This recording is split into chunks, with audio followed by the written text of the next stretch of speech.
Hi there. Okay, so this is a video on the 11 questions you should ask yourself to qualify a multifamily deal. And in order to obviously buy a deal, you're going to have to know these answers to the questions. So here we go. In order, one, how did you find the deal? Is it an on-market deal or an off-market deal? On market, okay, you're going to be in a competitive bid situation. You can still get good deals that way, but know that the price can be driven up from the competition. Off-market deal, that's something that's worth looking into further for sure. And the reason why is pretty obvious, right? It's not going to be a competitive bid situation, so you're going to have a direct line to the seller, and you might even be able to do more creative financing. So that's number one. Number two, why is the seller selling? You're going to hear a story from the seller. They're going to tell you why they're selling. It probably won't be 100% accurate, but keep asking the same question, and eventually you'll hear enough common things, and that will probably lead you to some semblance of what the truth actually is. So why is the seller selling? Number three, do you have all the necessary information to evaluate? And what you need to evaluate is at least a trailing 12 financial, so that's the profit and loss statement from the last 12 months. That's one thing. Two, you'll need the rent roll, the current rent roll, because that's going to show you what they're getting for the apartments that they're renting out right now. And then if it's on market, then you'll want the offer memorandum, which is the package that the broker puts together. But at least have the trailing 12 financials, ideally the trailing 24 financials, and the current rent roll. Without that, you won't be able to evaluate the property.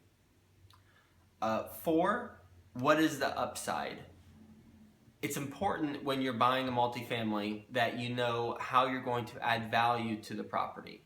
90%, don't come in with that percentage out of thin air, but I would guess that 90% of people are buying multifamily properties because they're trying to add value to it. And I'm guessing that that's what you're wanting to do too.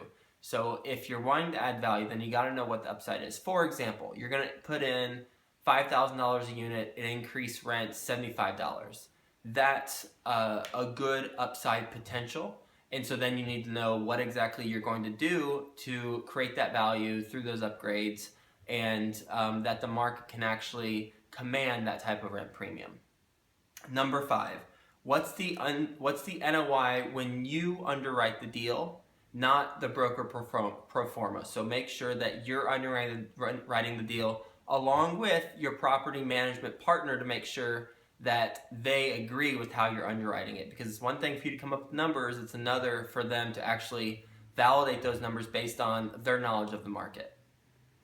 Number six, what's the market cap rate? Number seven, what is the value of the property based on the NOI and the market cap rate? Number eight, can you exceed the goals of your investors? Now, this is assuming that you've got investors in the deal. So can you exceed the goals of your investors while making sure that you receive the compensation that you need?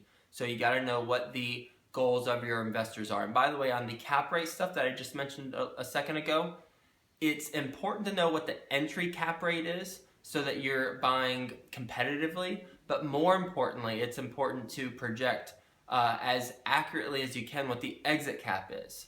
And that's a science and an art, and that's a whole nother conversation. Number nine, on a scale of 1 to 10, how well do you know the area?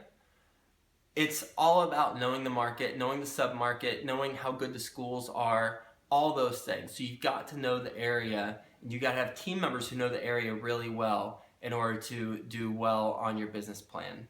Number 10, who are all the local team members that you have in the area? Do you have local team members in the area?